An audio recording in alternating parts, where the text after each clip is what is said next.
নমস্কার, সবাই কেমন আছেন? আশা করি প্রত্যেকে ভালো আছেন।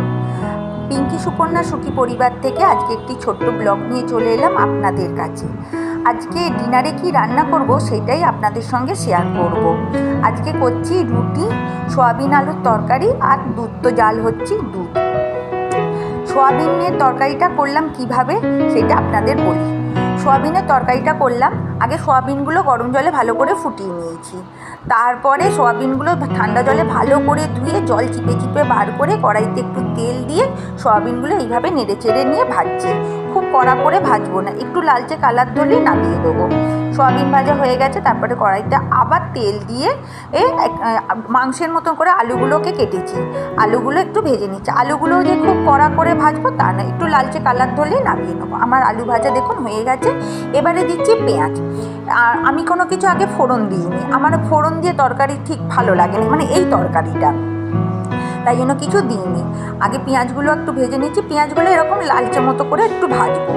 আর আমি কোনো আজকাল এখন হয়েছে কোনো তরকারি নামাবার আগে ঘি গরম মশলা না আমার ভালো লাগছে না, দিতে গন্ধটা ভালো লাগছে না, তাই জন্য আগে তরকারির আগে এই ঘিটাকে দিয়ে দিয়েছি, দিয়ে আবার একটু নেড়ে চেড়ে নিচ্ছি। আর মশলা করেছি আদা, শুকনো লঙ্কা, কাঁচা লঙ্কা, ছোটো এলাচ, দালচিনি, লবঙ্গ, এগুলো একসাথে বেটে নিয়েছি। বললাম না গরম মশলা আমার গন্ধটা এখন আর ভাল লাগে না, যে তরকারি লাস্টে দেবো, আমি এই রান্না করতে করতে আগে এইভাবে বেটে দিয়ে দিচ্ছি।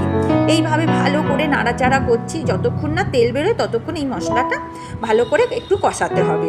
আর জানেন আমার একটু ক্যামেরাটা ঠিক মতন ধরা হচ্ছে না, আমার স্ট্যান্ডটা ভেঙে গেছে, তাই জন্য এক হাতে ক্যামেরা ধরেছি, এক হাতে রান্না করছি। আর টমেটো আমি দিইনি, একটু সস দিয়েছি। সসটা দিলে টেস্টটা তরকারির বেশ ভালোই হয় দেখেছি। সসটা দিয়ে আবার একটু নাড়াচাড়া করে নেবো। আর একটু নুন, পরিমাণ মতো নুন দিয়েছি, আর অল্প 2-4টে চিনির দানা দিয়েছি, তাতে টেস্টটা আরও বেশি ভালো হবে। আর ডেলি মশলা হলুদ, লঙ্কা গুঁড়ো, ধনে, জিরে গুঁড়ো দিয়েছি, আর কাশ্মীরি লঙ্কা গুঁড়ো দিয়েছি। আর আগে তো ওই আদা বাটার সঙ্গে শুকনো লঙ্কা আর কাঁচা লঙ্কা তো বেটে দিয়েছিলাম, তাই জন্য ঝাল লঙ্কার গুঁড়োটা খুব সামান্য দিয়েছি, নাহলে খুব ঝাল হয়ে যাবে বলে। না, বেশি তরকারিটা ঝাল হয়নি। এইভাবে ভালো করে নেড়ে চেড়ে তারপরে আবার সয়াবিন আলুটা দিয়ে আরও ভালো করে নেড়ে তারপরে জল ঢালবো। দেখুন আমার পুরো একদম কষানো কমপ্লিট। একদম এবার জল ঢেলে চাপা দিয়ে দেবো। এই যে জল ঢেলে দিয়েছি, এবার চাপা দেবো।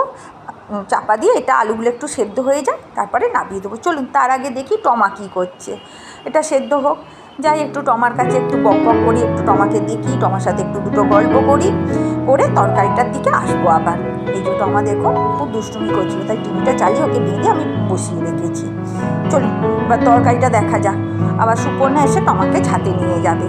আমার তরকারিটা হয়ে গেছে। তরকারিটা অসাধারণ খেতে হয়েছিল। এইভাবে একবার সয়াবিন আলুর তরকারি করে দেখবেন, খুব সুন্দর খেতে হয়েছিল, এবং আপনারাও করে দেখবেন, আপনারাও বলবেন হ্যাঁ ভালো হয়েছে।